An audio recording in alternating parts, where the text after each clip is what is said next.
अल्हम्दुलिल्लाहिल्लज़ी हदाना लिल-इस्लाम अशहदु अल्ला इलाहा इल्लल्लाहु वहदहु ला शरीका लहु व अशहदु अन्ना मुहम्मदन अब्दुहु व रसूलुहु सल्लल्लाहु तबारक व तआला अलैहि व अला आलिहि व अस्हाबिहि व ज़ुर्रिय्यतिहि व अहलि बैतिहि व अहलि ताअतिहि व बारक व सल्लम तस्लीमन कसीरन कसीरा। अम्मा बादु फ़अऊज़ु बिल्लाहि मिनश शैतानिर रजीम। बिस्मिल्लाहिर रहमानिर रहीम।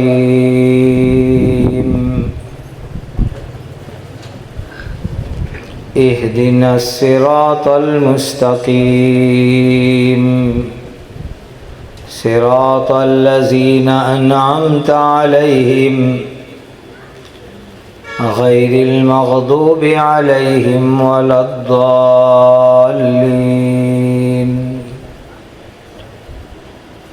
सदक़ल्लाहु मौलानल अज़ीम। मौलाना बहुत अच्छा अनाउंसिंग करते हैं।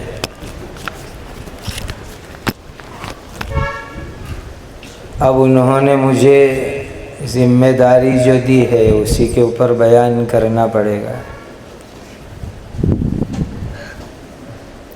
चूँकि मकतब का ये जलसा है,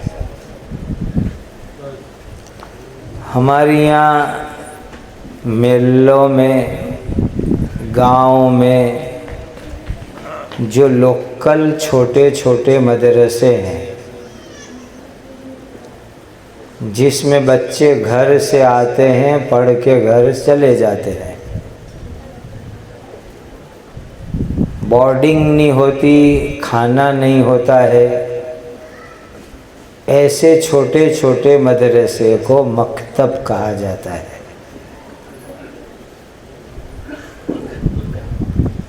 ये मकतब शब्द, इसमें 4 हुरूफ है। चूँकि मकतब का जलसा है तो मकतब की स्टाइल में बात करेंगे।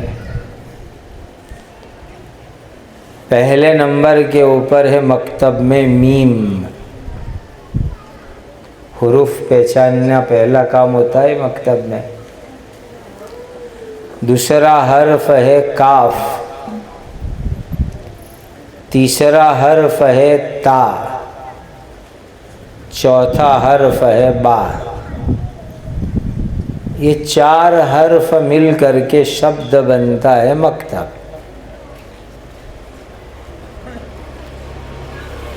अब इसमें ये आ गया कि कौन सा मकतब सफल है,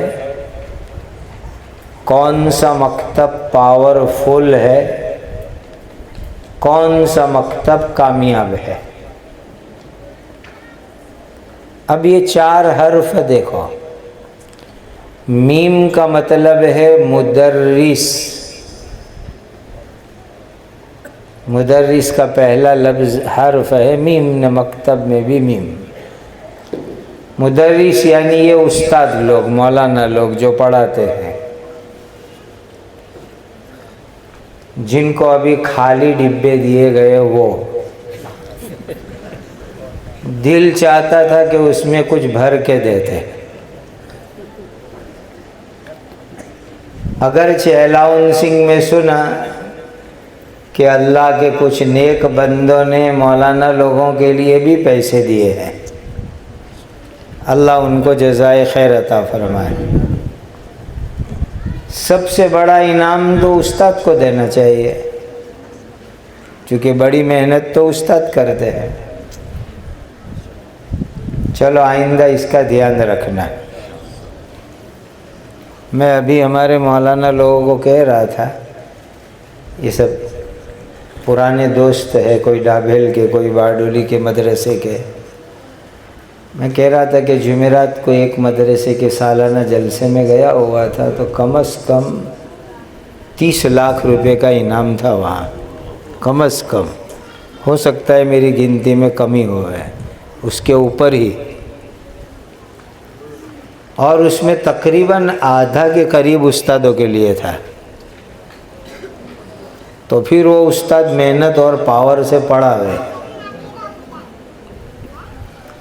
तो मैंने वहाँ जलसे में यूँ कहा कि तुम अपने गांव के मकतब मदरसे के दरवाजे पे बोर्ड लगाओ कि पत्थर लाओ न हीरे ले जाओ,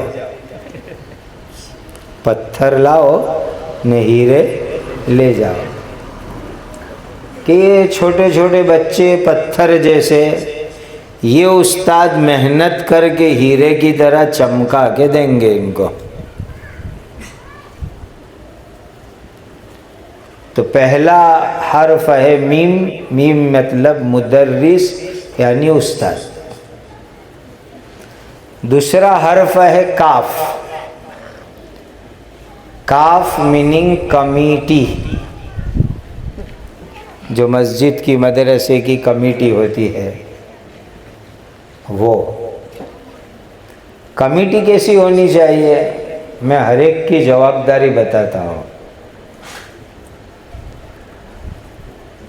पहले शब्द सुन लो, फिर जवाबदारी हर एक की बताते हैं। तीसरा हर्फ है ता, ता मतलब तलामीज़ा। तलबा में तोई होती है, तलामीज़ा में ता होती है। और अरबी में विद्यार्थियों को, स्टूडेंट्स को तलामीज़ा कहते हैं। तो तीसरा हर्फ है ये पढ़ने वाले बच्चे, तलामीज़ा बच्चे बच्चियाँ। और चौथा हर्फ है बा, बा का मतलब है बाप, और मुराद है बाप और माँ दोनों। ये 4 हो गए, अच्छी तरह याद रखना। मकतब के मीम से मुराद मुदर्रिस, काफ से मुराद कमेटी, ता से मुराद तलामीज़ा बच्चे, बा से मुराद बाप यानी माँ बाप दोनों वाले। अब जो मदरसे को, जो मकतब को तुम 100% सफल करना चाहते हो, कामयाब बनाना चाहते हो, वो ये चंद मिनट की ये बातें सुन ले रहे। मुदर्रिस कैसा होना चाहिए, उस्ताद कैसा होना चाहिए। जो मदरसे में आने वाले बच्चों को, बच्चियों को 6 बातें पढ़ा देवे, वो मुदर्रिस, वो उस्ताद अपने बच्चों को सही देने वाला हुआ जो 6 बातें पढ़ावे। अगर ये 6 बातें हम पढ़ा रहे हैं तो उसको मजबूत करो, और नहीं पढ़ा रहे हैं तो 6 बातें पूरी करो। पहली चीज़ पढ़ानी है, ध्यान से सुन लो, ये 6 नंबर तालीम के हैं। तबलीग के 6 नंबर तो बहुत सुने, आज मैं तालीम के 6 नंबर सुनाता हूँ। और ये तालीम के 6 नंबर जैसे मदरसे में पढ़ने वाले बच्चे बच्चियों के लिए हैं, उम्मत के हर फर्द के लिए, बड़ी उम्र की औरत, बड़ी उम्र के मर्द, जवान औरतें, सब के लिए ये 6 नंबर है। मैं गिनवाता हूँ, अगर आप जानते हो तो गुजराती पेपर होता है ना परीक्षा का, उसमें खरा करते हैं कि हाँ ये खरा, नहीं होता है तो खोटे का निशान करते हैं। तो आज अपने जीवन के लिए खरे खोटे के निशान करो बैठे बैठे, कि ये 6 नंबर में से मुझे कितने आते हैं न कितने अभी मुझे आते नहीं हैं और सीखने की ज़रूरत है। तो हमारे बुजुर्गों ने जब ये मकतब कायम किए तो सिर्फ बच्चों के लिए नहीं थे, बड़ों के लिए भी थे। अब ये 6 नंबर आप में है तो ठीक है, नहीं है तो बड़ों के लिए भी मकतब होना चाहिए कि बड़े भी मकतब में पढ़े, बड़ी औरतें भी पढ़े। और अल्हम्दुलिल्लाह हम ये काम भी करते हैं। सफ़ेद दाढ़ी वाले भी पढ़ने आते हैं, बूढ़ी अम्माएँ भी पढ़ने आती है, ये काम भी अल्हम्दुलिल्लाह हम करते हैं। अब ये 6 नंबर गिनो। नंबर 1 अकाइद, अकीदा, जिसको गुजराती में बोलते हैं मान्यता, अंग्रेजी में कहते हैं टू बिलीव। अब कौन सी भाषा समझाऊं? नहीं समझे तो अब कौन सी भाषा लाऊं? गुजराती कहा, उर्दू अरबी कहा, इंग्लिश कहा। मान्यता गुजराती में, अरबी उर्दू में अकीदा, इंग्लिश में कहते हैं टू बिलीव। यानी हर मुसलमान को, हर ईमान वाले को ईमान बाकी रखने के लिए कुछ बातों को मानना जरूरी है, तो वो ईमान वाला कहलाएगा। वो नहीं मानेगा तो ईमान वाला नहीं है। खाली टोपी पहनने से कोई ईमान वाला होता होवे तो बड़े बड़े चोर भी टोपी पहनते हैं। और लारी से 10 रुपए की टोपी लेके मस्जिद में आना कोई मुश्किल काम है? अब तो बहुत सहूलत है, मस्जिद के दरवाजे पर ही टोपी वाले बैठते हैं।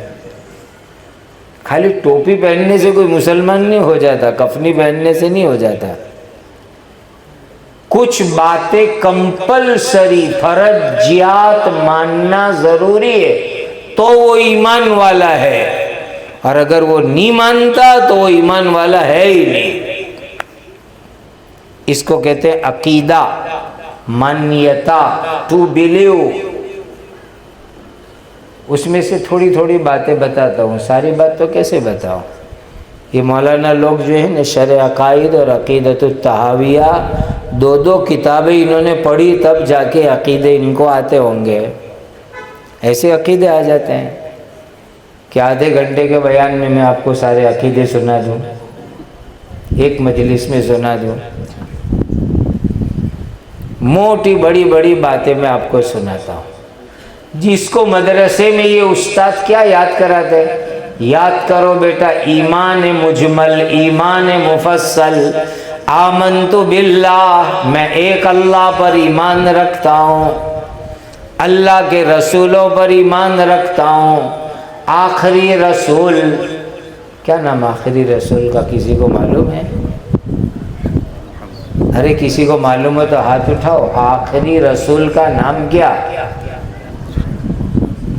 आखिरी रसूल, मेरे साथ बोलो, हज़रत मोहम्मदुर रसूलुल्लाह सल्लल्लाहु अलैहि वसल्लम, वो आखिरी रसूल। फरिश्तों को मानना, आसमानी किताबों को मानना। 4 आसमानी किताब प्रख्यात है, मशहूर है, फेमस है। तौरात, ज़बूर, इंजील, कुरान। दूसरी सब छोटी छोटी आसमानी किताब। जन्नत को मानो, जहन्नम को मानो, पुल सिरात को मानो, कयामत को मानो, मरने के बाद की जिंदगी मानो। ये अकीदे होने चाहिए। ईमान के लिए ये पाए के अकीदे है। कुरान को आखिरी किताब मानो, सही किताब मानो, ये अकीदे बहुत ज़रूरी है। अकीदे, उसके बगैर ईमान हो ही नहीं सकता। अब अकीदे में बहुत कमज़ोरियां हैं, बहुत कमज़ोरी अकीदे में। मैं एग्जाम्पल दूँ आपको कि अल्लाह के एक नबी है, हज़रत ईसा अलैहिस्सलाम। उनका नाम इसलिए दिया कि वो फ्यूचर में, भविष्य में आने वाले हैं। इसलिए मैंने उनका नाम लिया। अब हजरत ईसा अलैहिस्सलाम के बारे में क्या अकीदा होना चाहिए, ये 90% मुसलमानों को खबर नहीं है, 90% मुसलमान को। और अगर मैं गलत कहता हूं तो अभी मैं इम्तिहान लेने बैठने तैयार हूं, बयान बंद करके। अब भी इम्तिहान, आओ लाइन में, कौन मुझे इम्तिहान देता है हजरत ईसा के बारे में अकीदे का। अभी जो इनाम दिया उससे बड़ा इनाम मैं अपनी जेब से इंशाल्लाह दूंगा, जो पास हो जावे तो। हालांकि वो आने वाले हैं एक नबी, लेकिन इनके बारे में अकीदा क्या होना चाहिए मालूम नहीं मुसलमान को। अब मुसलमान को शौक बहुत है इंग्लिश मीडियम स्कूल में पढ़ाने का। वो बच्चे मुकालमे में कह रहे थे ना कि फॉरेन जाने का, तो इंग्लिश मीडियम स्कूल में पढ़ने का शौक तो बहुत है, लेकिन वहां जाकर के अकीदा बर्बाद करते हैं। क्या कहते हैं वहां जाके? जीसस इज द गॉड, वहां जाके ये कहते हैं, जिसको गुजराती में क्या कहते हैं? ईशु भगवान। अब ईसा ईसु के लिए भगवान का अकीदा रखना, इससे आदमी ईमान से निकल जाता है, ईमान रहता ही नहीं उसका। अब कितनी डेंजर बात है सोचो, हमें अकीदे खबर नहीं है। ये तो मैंने एक दाखला दिया, उदाहरण, एग्जाम्पल दिया। तो अकीदों के बारे में अभी हमें बहुत कुछ सीखना बाकी है। इसका कोई सिस्टम बनाओ कि मस्जिद में कोई एक टाइम, हफ्ते में एक दिन अकीदे लोगों को सुनाए जाए किताबों में से कि क्या अकीदा है, क्या अकीदा रखना जरूरी है। दूसरा नंबर, पहला नंबर मैंने कहा अकीदा। नंबर 2, सही कुरान मजीद। सही कुरान मजीद, सही कुरान का मतलब ये होता है कि कम से कम पहले नमाज जो हम अकेले पढ़ते हैं उसमें जो सूरत पढ़नी है वो हमारी सही हो जाए। अल्हम्दुलिल्लाह रब्बिल आलमीन, अलम तरा कैफ से लेकर कुल औज़ु बिरब्बिन नास तक,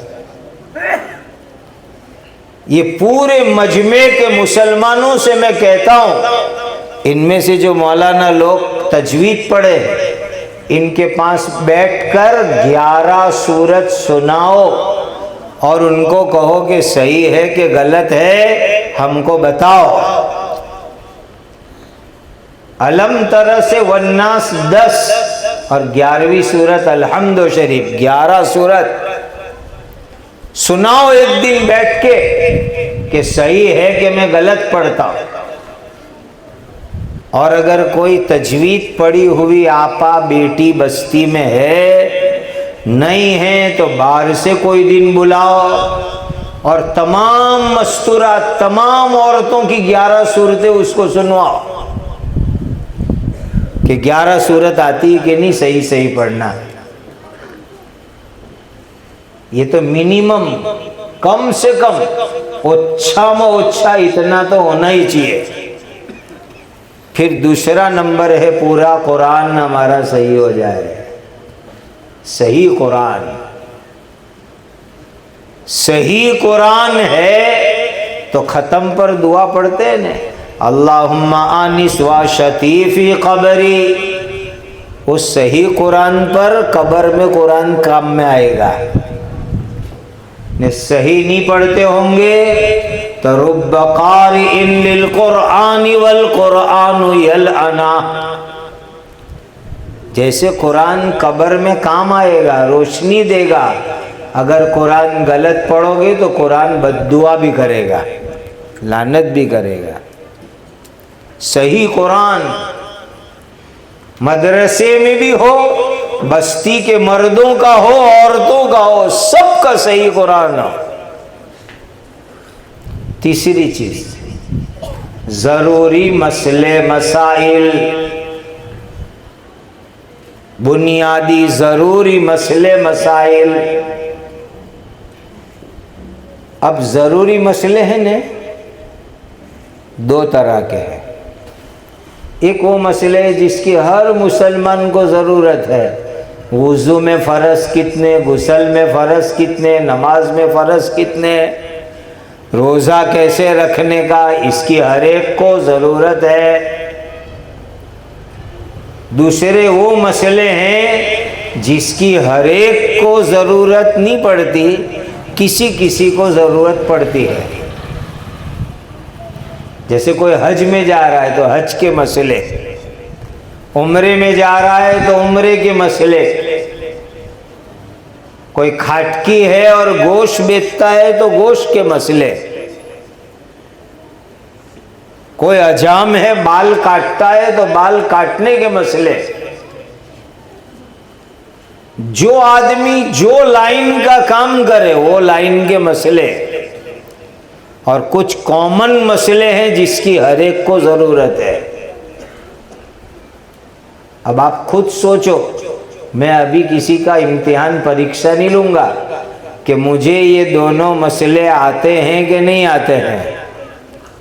ज़रूरी मसले जो हर एक के लिए, और स्पेशल मसले मुझे मालूम है कि नहीं है। मैं उसका एक दाखला देता हूँ, मिसाल। अभी मैं जवाब नहीं दूंगा, आप अपने उलमा से मालूम कर लेना। छोटा बड़ा जानवर आज तक कितने खा गए कुर्बानी में और साल भर? 7 चीजें ऐसी है, फतावा रहीमिया में हजरत मुफ्ती अब्दुल रहीम साहब लाजपुरी रहमतुल्लाह अलैह ने लिखा है। जानवर में 7 चीजें ऐसी है जिसका खाना मकरू है। अब कितनी कुर्बानियां कर डाली, कितने अकीके कर डाले, ने कितने जानवर खा गए, 7 चीजें हैं मालूम किसी को कि वो खाना मकरू है। अब बोलो कितने मसले अपने को आते हैं, जो खाते उसका मसला खबर नहीं।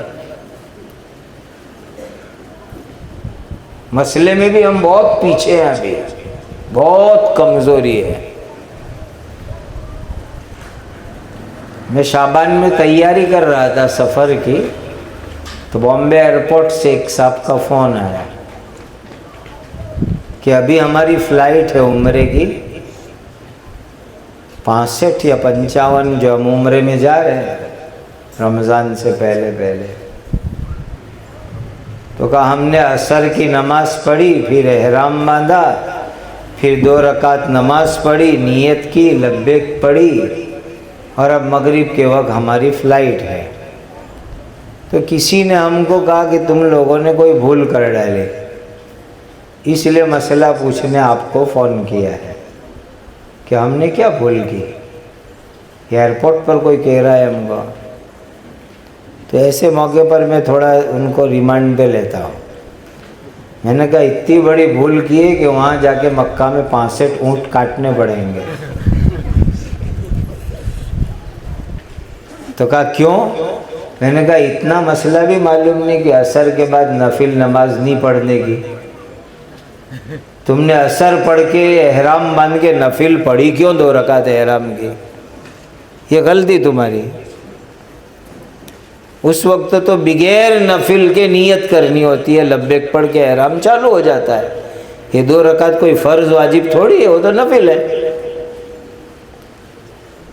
पूरे ग्रुप ने भूल की, एक भी उम्रा करने वाले को मसला मालूम नहीं। देख लो हम कितने कमज़ोर हैं, मसले में अंदाज़ा लगाओ। इसलिए तीसरे नंबर पर है ज़रूरी मसले मसाइल। चौथा नंबर है अल्लाह के प्यारे नबी, आखिरी नबी, हम सब के आका व मौला हज़रत मोहम्मदुर रसूलुल्लाह, मोहब्बत से कहो सल्लल्लाहु अलैहि वसल्लम, उनकी प्यारी सीरत, सीरत मीनिंग जीवन चरित्र गुजराती में कहते हैं। इंग्लिश में एक लफ्ज आता है उसके लिए life sketch, life line, life sketch, यानी अल्लाह के नबी का पूरा जीवन, पूरी जिंदगी कैसी थी वो।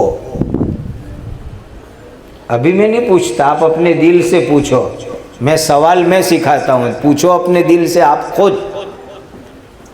हम में से कितने ऐसे हैं जिसने अल्लाह के नबी की पूरी जिंदगी पहले से आखिर तक पढ़ी हो? नबी पैदा हुए वहां से लेकर वफात तक पूरा जीवन चरित्र पढ़ा हो, ऐसे कितने मुसलमान हैं? सोचने की चीजें नहीं। हमने कितनी सीरत पढ़ी आज तक अल्लाह के नबी सल्लल्लाहु अलैहि वसल्लम की? तो सीरत एक तो होनी चाहिए। पिछले दिनों एक मसला बहुत चला, मैंने वो वहीं उसी वक्त एक मसला साथ साथ में चलाया। मसला चला आई लव मोहम्मद का, उसके बैनर, उसके स्टिकर। तो मैंने ये चलाया कि आप में से कितने लोग हैं जो नबी की सीरत जानते हो? आई लव मोहम्मद के स्टिकर लगाने से पहले नबी की सीरत पहले पढ़ो। मुसलमान जानता ही नहीं नबी की सीरत क्या है। खाली आई लव मोहम्मद के स्टिकर से काम थोड़ा चलेगा।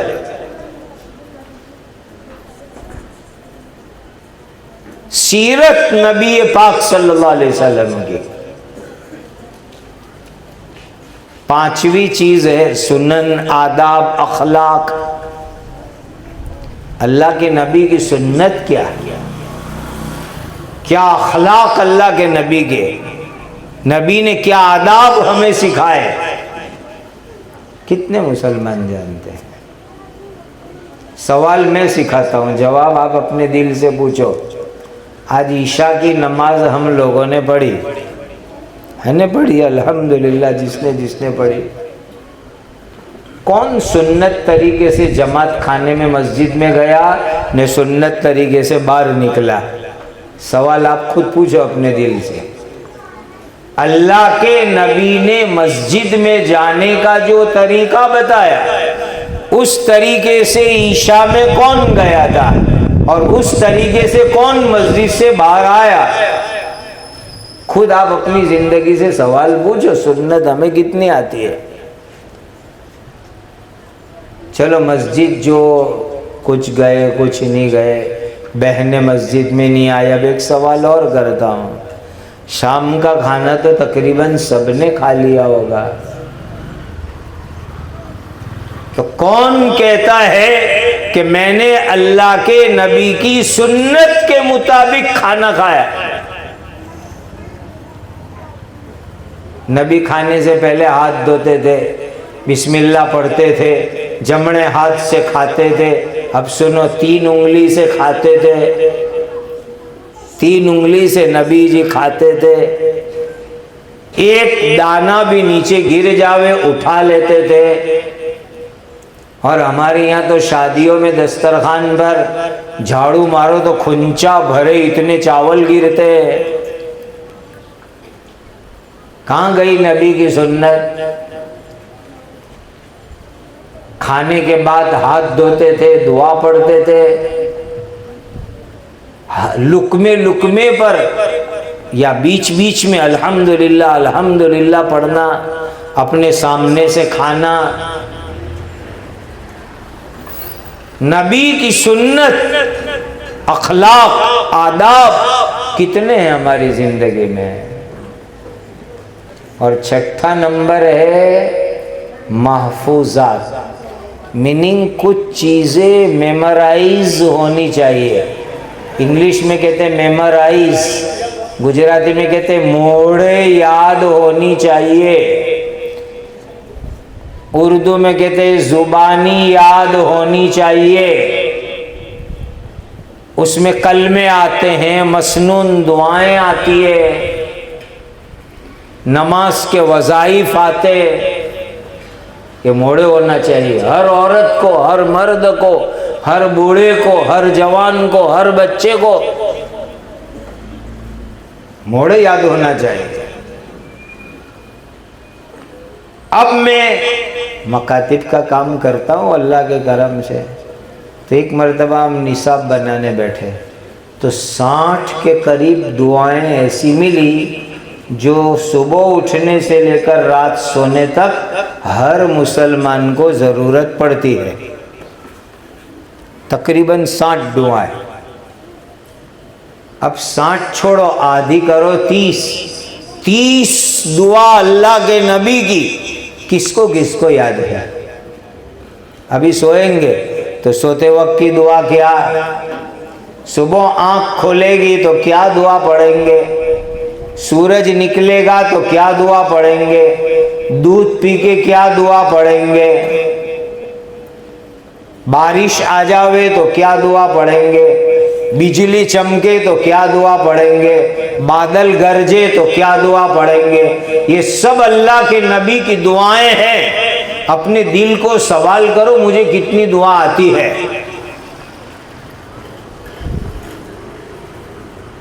अब ये हो गया मकतब का कोर्स, मुदर्रिस की जवाबदारी, और हर मुसलमान को ये 6 नंबर आने चाहिए। अगर ये 6 नंबर मर्द औरत की जिंदगी में है तो आप सही इस्लामी जीवन गुजार सकते हो। अगर ये 6 नहीं है, इस्लामी जिंदगी गुजारना बहुत मुश्किल। इसीलिए अगर है शुक्र अदा करो, नहीं आते हैं तो बड़ों के लिए भी मकतब चालू करो, बड़ी बहनों के लिए भी चालू करो, बुढ़ियों के लिए भी चालू करो, ताकि कब्रिस्तान जाने से पहले 6 चीजें सीख ले वे। फिर से मैं गिनवाता हूं, अकाइद, सही कुरान, जरूरी मसले मसाइल, सीरत पाक, सुनन आदाब अखलाक, महफूजात, कुछ चीजें मोड़े याद करने की, ये 6 चीजें हो गई। तालीम के 6 नंबर जो हर मुसलमान की जिंदगी में होना जरूरी है। अब इसको शॉर्ट करता हूं। दूसरे नंबर पर चलो, काफ मीनिंग कमिटी। कोई बुरा नहीं माने, आपके यहाँ की कमिटी को मैं नहीं कह रहा हूं, नॉर्मल जनरल बात करता हूं, जनरल बात। कोई बुरा नहीं लगा, न लगे तो एडवांस सॉरी। कमिटी कैसी होनी चाहिए? कमिटी के 2 हिस्से होने चाहिए, एक तालीमी कमेटी, एजुकेशन कमेटी, और दूसरा माली फंड कमेटी। तालीमी कमेटी की जवाबदारी ये है कि इन उस्तादों के साथ बैठ करके तालीम कैसे मजबूत होवे, बच्चों की गैर हाजिरी कैसे काबू में आवे, हमारी बस्ती के बच्चे मकतब मदरसा पूरा करके हाफिज आलिम कैसे बने। इस लाइन में उस्तादों का पूरा सपोर्ट, पूरी मदद वो कमेटी की जिम्मेदारी है। ये जवाबदारी कमेटी की कि तालीम के शैक्षणिक काम के अंदर, तालीम और एजुकेशन के काम में वो इन आलिमों को, उस्तादों को सपोर्ट करे। और इंसान है ये भी, कुछ कमी कमज़ोरी है सिलेबस में, कोर्स में, निसाब में, उस्तादों में, तो उसकी ट्रेनिंग, उनकी तदरीब और कोर्स को ठीक करने की फिक्र ये कमेटी की जवाबदारी है। लेकिन सही बात बताओ, पहले माफ़ी मांग ली, कोई बुराई नहीं है। अब तो कमेटी के मेंबर ऐसे हैं कि बेचारे को अत्तहियात नहीं आती, ने वो कमेटी का मेंबर बनने के लिए कुत्ता है कि मुझे बनाओ नहीं मुतवल्ली, मुझे बनाओ नहीं कमेटी में। अत्तहियात ने दुआए कुनूत के तो ठिकाने नहीं होते। और सुनो, कम से कम 30 साल बाद वालक आया हूं मैं, तो कुछ कड़वी सुना के जाऊंगा तो और 30 साल बाद बुलाओगे, नहीं सुनाऊंगा तो जल्दी बुलाओगे। बहुत से ऐसे होते हैं कमेटी वाले कि जुम्मा से जुम्मा मस्जिद में आते ही नहीं नमाज पढ़ने, ने शौक है कि कमेटी के मेंबर बनना है। जुम्मा को आवे तो भी शुक्रिया, नमाज के ठिकाने नहीं उनके। और बनना है कमेटी का सभ्य, नाम करना है इनको। मस्जिद मदरसे का मुतवल्ली कैसा होना चाहिए? सुनो, कुरान कहता है इन औलियाउहु इल्लल मुत्तकून, इन औलियाउहु इल्लल मुत्तकून। साहिब तफसीरुल कुरान ने इसका तर्जुमा ये किया है, दूसरा तर्जुमा कि मस्जिद मदरसे के मुतवल्ली, दीनी कामों के मुतवल्ली, कमेटी वाले तकवा वाले होने चाहिए, जिनमें तकवा हो। अब तो कोई दिन मस्जिद में मुतवल्ली साहब आते हैं ने, तो उस दिन मदरसे में सारे उस्ताद फिक्र में कि आज महीनों के बाद मुतवल्ली साहब मस्जिद में आए क्यों, काई को आज आए थे मस्जिद में। सबको टेंशन, क्योंकि कभी बेचारे को नमाज की तौफीक नहीं होती ना, आज आ गया तो काई को आया हो, ऐसे तो होते। अब वो क्या करेंगे जिनकी नमाज के ठिकाने नहीं, जिनको दुआए कुनूत नहीं आती, वो क्या मुतवल्ली कमेटी में आएंगे।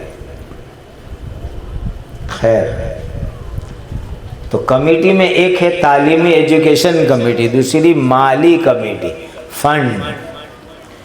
माल और फंड वाले ऐसे होने चाहिए जो हलाल आवक इन उस्तादों के पगार में लगावे, मस्जिद में लगावे, ताकि दीन की तालीम में नूरानियत और बरकत आवे, हलाल कमाए। वो कुरैशी लोग हैं ना, कुरैशी काफिर थे, 360 की पूजा करते थे काबा के ऊपर लगा करके। काबा की दीवार पर 360 बुतों की मूर्तियां लगा के पूजा करते थे कुरैशी काफिर लोग।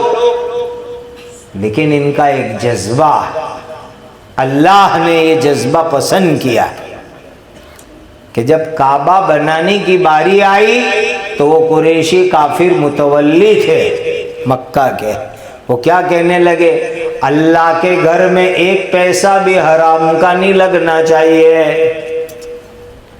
1 रुपया भी अल्लाह के घर में हराम का नहीं लगना चाहिए। अब काबा बनाने का पैसे कम, तो कहा कोई बात नहीं, छोटा काबा बनाओ चलेगा, लेकिन हराम के पैसे का अल्लाह का घर नहीं बनाएंगे। वो हतीम वाला हिस्सा छोड़ दिया ने। अल्लाह तुम्हें मुझे बार बार मक्का मदीना ले जाए, बोलो आमीन। जाने की जगह वो है, वो हतीम छोड़ दिया। वो हतीम क्या है, पैसे घट पड़े, हलाल के पैसे ओछे पड़े, तो उन्होंने काबा छोटा बनाया, लेकिन हराम का पैसा अल्लाह के घर में नहीं लगाया। ऐसी माली कमेटी मदरसे की होनी चाहिए, मस्जिद की होनी चाहिए। हलाल पैसा लगावे तो तालीम में, मस्जिद में नूरानियत और बरकत आएगी। और आगे सेकंड बार एडवांस माफी कि मस्जिद मदरसा का पैसा मस्जिद मदरसे में ही लगे, अपने पेट के ऊपर ना लगे। कि मस्जिद मदरसे के पैसे से अपना पेट नहीं भरे, अपनी जेब नहीं भरे, ऐसी फंड कमेटी होनी चाहिए। फंडिंग कमेटी ऐसी होनी चाहिए। एक जगह पर मैं गया तो उन लोगों ने अजीब सुनाया, मानने में नहीं आया। मैंने कहा नहीं होवे तो कहा मुफ्ती साहब कसम खा के कहवे हम ने, तुम नहीं मानते हो तो वो तुमको तो पहचानते, आइंदा जुम्मा को आओ नहीं, छुप के आँख से दिखावे हम तुमको। तो कहा मुतवल्ली साहब जुम्मा का गल्ला वो मस्जिद में फिराते ना जोरी जुम्मा को, का वो जोरी गिने ने फिर उसी में से पैसे देके के चल बिरयानी ले आने अपने खावे बैठ के, ने मस्जिद की सैन में बैठ के बिरयानी खाए हो जुम्मा के गल्ले में से। है ना, कहा नहीं होवे तो कहा कसम खा के कहवे हम लोग, हमारे मुतवल्ली ऐसे हैं, और नहीं तो आवती जुम्मा तुम आओ हम तुमको दिखावे, और तुम होंगे तो वो नहीं करेंगे, लेकिन तुम छुप के रहना, कोई और मस्जिद में बयान रख देवे आपका, फिर वहां से आ जाना सलाम फिरा के, हम दिखा देवे लाइव आपको। और एक बात सुनाओ, अल्लाह ऐसा दिन नहीं लावे। मेरे एक दोस्त थे, इंतकाल कर गए। उन्होंने अपने एक दोस्त के अब्बा की बात सुनाई। उनका इंतकाल हो गया ने तो पूरे बदन के ऊपर काले काले फोड़े फुल्ली हो गई इंतकाल के बाद। अल्लाह ऐसी बुरी हालत से बचावे। कहा उनके बेटे ने बात की आपस में कि अब्बा को मौत के बाद ऐसा हो गया। कौन सा गुनाह ऐसा था अब्बा का? तो फिर वो बेटे आपस में बात करे कि अब्बा इतने बरस मुतवल्ली रहे न मस्जिद में, तो मस्जिद के पैसे भी होवे, अपने भी पैसे होवे, हिसाब विसाब कुछ नहीं। उसी में से मस्जिद का खर्चा भी न उसी में से घर का खर्चा भी, मस्जिद के पैसे से सब चला करे, कोई हिसाब विसाब नहीं। घर का कुछ लाने का हो तो भी मस्जिद के पैसे से, मस्जिद का लाने का हो तो भी मस्जिद के पैसे से। तो कहा लगता ऐसा है कि इस गुनाह की सज़ा में मौत के बाद ऐसा हुआ। तो कमेटी ये इसकी जिम्मेदारी है। नंबर 3 तलामिज़ा, यानी बच्चे ऐसे हो पाबंदी से आवे, वक्त से पहले आवे, वक्त के बाद जावे और मेहनत से पढ़े, उस्ताद की बात मान के पढ़े, गैर हाजिरी न करे, ऐसे बच्चे होने चाहिए। अब मैं शायद भूल रहा हूँ, 2 या 3 बच्चों को फुल हाजिरी का इनाम मिला, 2 को मिला ना। 108 में से 51 बच्चों को दिया सुबह में 51 बच्चे 50%। नियत करो कि 100% करेंगे और ये नियत बहनों से करवा, ये इनका काम है कि 100% बच्चों की फुल हाजिरी हो। बहनें नियत करो कि इंशाअल्लाह हमारे बच्चों की करेंगे, 100% हाजिरी बच्चों की। और ऐसी माओं को इनाम दो, माओं को इनाम। बाज मकतब के जलसों में मैं गया तो फुल हाजिरी का इनाम माओं को दिया, 5-5 हज़ार रुपये। चूंकि माँ बिचारी जल्दी उठाती है, तैयार करती है, बच्चे को टाइम पर भेजती है, ये माओं की फिक्र है फुल हाजिरी में। तो बच्चे मेहनत करे, पाबंदी से आवे। और बहुत सी जगहों की रिपोर्ट आती है ना, तो मैं देखता हूँ तो बच्चे सेंचुरी बैट्समैन होते हैं। सेंचुरी बैट्समैन यानी गैर हाजिरी करने में सदी मारते हैं, 100 के ऊपर गैर हाजिरी। अब वो बच्चे क्या पढ़ेंगे? और चौथा नंबर है यानी बाप, यानी वालिदैन, माँ बाप, वाली। उनकी जवाबदारी है कि बच्चों को सबक याद करावे, रात को घर में पढ़ने बिठावे, टाइम पर भेजे। माँ बाप ऐसे होने चाहिए कि शादी हो, मंगनी हो, घूमने फिरने जाना हो, कुछ भी हो, बच्चों की मदरसे में गैर हाजिरी नहीं होने देवे। ये शादी, मदरसे से बच्चा आएगा उसके बाद शादी में, दावत का बच्चा मदरसे से आएगा उसके बाद, कहीं नाना दादा के यहाँ जाना है का मदरसे का वैकेशन पड़ेगा तब। ये माँ बाप की जिम्मेदारी। और घर में याद करने बिठाओ सबक, घर में याद कराओ कि बेटा तू क्या पढ़ के आया मदरसे में, इस बहाने घर में कुरान पढ़ा जाएगा, कुरान की बरकत आएगी, माएँ भी पढ़ेगी बाप भी पढ़ेगा। तो माँ बाप की भी जिम्मेदारी है। ईमान वालों, मुदर्रिस यानी उस्ताद, काफ यानी कमेटी, ता यानी तलामिज़ा बच्चे स्टूडेंट, बा यानी माँ बाप, चारों की फिक्र मेहनत कोशिश लगेगी तो इंशाअल्लाह हमारे बच्चे पावरफुल मुसलमान बनेंगे, 100% दीनदार बनेंगे, 100% दीन सीखेंगे। और एक चीज उसमें प्लस कर लो, प्लस वत्ता मिला लो, वो ये है कि दुआएं अल्लाह से करना। उस्ताद भी दुआ करे बच्चों के लिए, माँ बाप भी दुआ करे, खुद बच्चे भी दुआ करे, कमेटी वाले भी दुआ करे। इंशाअल्लाह ये दुआ का फल उगेगा और ये हमारे बच्चे इंशाअल्लाह इल्म के चिराग बनेंगे। कल हमारे यहाँ ख़त्म बुखारी था पहला, बनात के मदरसे में, तो 1000 के ऊपर मस्तूरात वहाँ मौजूद थी। तो मैंने एक किस्सा सुनाया, वो किस्सा सुनाकर मैं भी दुआ करवा देता हूँ। मुहद्दिस कबीर हज़रत शेख यूनुस जौनपुरी रहमतुल्लाह अलैह की बुखारी की तकरीर में ये वाक़िया लिखा हुआ है कि पढ़ने आए एक साहब बड़े मदरसे में, पढ़ने में चलते नहीं थे, कमज़ोर। तो उस्ताद बहुत मेहनत करते लेकिन बच्चा चलता ही नहीं। सुनो ध्यान से, औरतों को सुनने की चीज़ है ये। तो एक दिन उस्ताद ने पूछा कि बेटा तेरी माँ है? तो कहा है। कहा जा अभी जाने तेरी माँ को यूँ कहे कि मेरे उस्ताद ने मुझे भेजा है कि अम्मी मैं पढ़ने में कमज़ोर हूँ, बहुत पीछे हूँ, आप मेरे लिए दुआ करो कि पढ़ने में मैं नंबर 1 आ जाऊँ, पहले नंबर पे आ जाऊँ। ये मेरे उस्ताद ने कहने भेजा। माँ थी। उसी दिन से वो माँ ने दुआएं चालू की, रात को उठी, तहज्जुद में दुआ करती, नमाज पढ़ पढ़ के दुआ करती। माँ की दुआ की ये बरकत हुई कि वो बच्चा पहले नंबर पर हो गया और आलिम दीन बन गए, माँ की दुआ की बरकत से।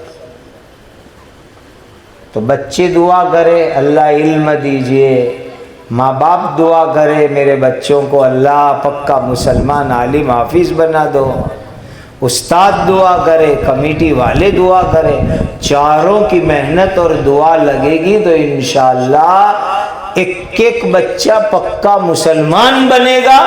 और मुसलमान बन के ज़िंदगी गुजारना असल मकसूद है। और सेकंड फ़ायदा ये हो जाएगा कि हाफिज़ बनेंगे, आलिम बनेंगे, मुफ्ती बनेंगे, कारी बनेंगे। और ये दुआ करनी, इहदिना सिरातल मुस्तकीम, ऐ अल्लाह हमको सीधे रास्ते पर इस्लाम पे चलाना, गलत रास्ते से बचा के रखना। सिरातल लज़ीना अनअमता अलैहिम, नबियों का रास्ता, सिद्दीकीन का रास्ता, शहीदों का रास्ता, नेक लोगों का, सालिहीन का रास्ता। ऐ अल्लाह उस पाकीज़ा रास्ते पर मुझे चलाना, गैरिल मग़दूबि अलैहिम वलद्दाल्लीन, यहूदी ईसाई बेईमानों के रास्ते पे मत चलाना, उनके गलत गंदे रास्ते से मुझे बचा के रखना। अखलाक, आदाब, सुनन, ये सब चीज़ें सिखानी होती है। अल्लाह ताला इन बातों को कबूल फरमाए और हमें अमल की तौफीक अता फरमाए। इस बस्ती के हर हर घर पर अल्लाह खुसूसी रहमत नाजिल फरमाए। जो हज़रात भी इस मजलिस में मौजूद है सबको अल्लाह इन बातों से दुनिया आखिरत का फ़ायदा पहुँचाए और अल्लाह ताला खुसूसी करम फ़ज़ल रहमत बरकत इस बस्ती के ऊपर नाजिल फरमाए। मैं जब ये हज़रात दावत देकर गए फिर मैंने सोचा कि कभी मैं वालद गया हूँ, तो फिर याद आया नहीं, अल्हम्दुलिल्लाह गया हूँ। फिर यहाँ आया तो एक साहब मस्जिद में मिले कि आप इतने साल पहले आए थे, हमें याद है। मुझे बहुत अच्छी तरह याद है, मैंने आके इसाले सवाब भी किया। बालू भाई सिंधा मरहूम, अल्लाह उनकी कब्र को नूर से भरे। जब अंकलेश्वर में जमीयत उलमा का बड़ा इजलास हुआ था तो उस वक्त मेरी खिलती जवानी थी, तो इलाके में जा बजाओ उस इजलास की तैयारी के प्रोग्राम होते थे। तो बालू भाई की गाड़ी में मैंने कितने सफ़र किए मुझे याद भी नहीं। उनका ड्राइवर डाबेल लेने आता था, रात को कहीं बयान करवाते, फिर रात को ड्राइवर गाड़ी बा मुझे डाबेल पहुंचाने आता। कितने मैंने सफ़र किया उस वक्त अंकलेश्वर जमीयत के इजलास के मौके पर बालू भाई मरहूम की गाड़ी में। उस वक्त तो गाड़ी भी नवाई की चीज़ थी, आज तो खिलौने हो गए बच्चों के, गाड़ियाँ भी। उस वक्त की बात कर रहा हूँ। तो मैंने आके इसाले सवाब भी किया, वो मरहूम मुझे याद आ गए। अल्लाह ताला इस बस्ती पर अतराफ़ व जवार पर खुसूसी रहम करम फरमाए। अल्हम्दुलिल्लाहि रब्बिल आलमीन। रज़ल्लाहु अन्ना सय्यदना व मौलाना मुहम्मदन सल्लल्लाहु अलैहि वसल्लम बिमा हुवा अहलुहु या रहमर राहिमीन या रहमर राहिमीन या रहमर राहिमीन। रब्बना आतिना फिद दुनिया हसनतम व फिल आखिरति हसना व क़िना अज़ाबन्नार। इहदिनस सिरातल मुस्तक़ीम सिरातल लज़ीना अनअमता अलैहिम गैरिल मग़दूबि अलैहिम वलद्दाल्लीन। अल्लाह ये बस्ती और इस मजमे में मौजूद अपने तमाम बंदों और बंदियों को दुनिया और आखिरत की सआदतें अता फरमा। अल्लाह ईमान कामिल अता फरमा, तक़वा अता फरमा। अल्लाह ये मुदर्रिसीन जो मेहनतें करते हैं उसे कबूल फरमा, इन बच्चों को कबूल फरमाओ। अल्लाह इन बच्चों में से उलमा, हुफ़ाज़, मुफ्तियान किराम, ज़ाकिरीन, दीन के दाइयों की जमात की जमातें पैदा फरमा। पूरे आलम के अहले ईमान पर रहम करम फरमाओ। अल्लाह ये तालीम के 6 नंबर हमारी सब की ज़िंदगियों में ज़िंदा फरमा दीजिए। हमारी उम्र में, इल्म में, इज़्ज़त में, तक़वा में बरकत अता फरमाओ। हलाल रोज़ी अता फरमाओ। बीमारों को शिफा अता फरमाओ। ज़िंदगी में बार बार हज उम्रे हमें अता फरमाओ। अल्लाह जो जिस परेशानी में है नजात अता फरमाओ। इस मजलिस को कबूल फरमाओ। अल्लाहुम्मा इन्ना नस्अलुका मिन खैरि मा सअलका मिन्हु नबियुका सय्यदुना मुहम्मदुन सल्लल्लाहु अलैहि वसल्लम। अल्लाहुम्मा इन्ना नऊज़ु बिका मिन शर्रि मा इस्तआज़ मिन्हु नबियुक सय्यदुना मुहम्मदुन सल्लल्लाहु अलैहि वसल्लम व अंतल मुस्तआन व अलैकल बलाग वला हौला वला कुव्वता इल्ला बिल्लाहिल अलिय्यिल अज़ीम। अल्लाहुम्मा आमीन, अल्लाहुम्मा आमीन, अल्लाहुम्मा आमीन। सुब्हान रब्बिका रब्बिल इज़्ज़ति अम्मा यसिफून व सलामुन अलल मुरसलीन वल्हम्दुलिल्लाहि रब्बिल आलमीन।